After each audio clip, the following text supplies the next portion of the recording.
શું તમે પણ તમારા બાળકોને ફિટ ચોટલા બાંધીને સ્કૂલે મોકલો છો? તો આ રીલ તમારા માટે છે.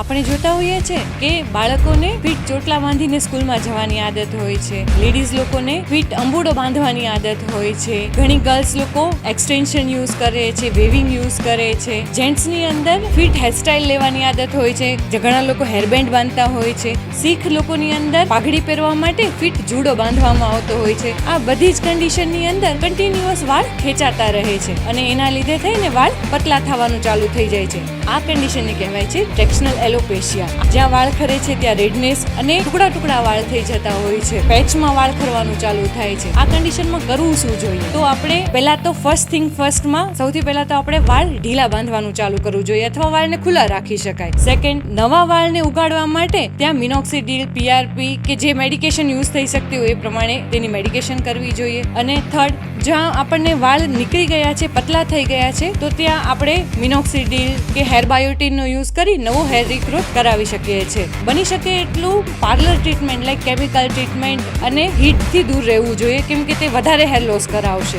અને લાસ્ટ, મસાજ. બની શકે એટલો હેડ મસાજ કરવો જોઈએ તો બ્લડ સર્ક્યુલેશન વધશે અને નવો હેર ગ્રોથ પ્રમોટ થશે. આવી જ અવનવી માહિતી માટે અમારી ચેનલને સબસ્ક્રાઇબ કરો.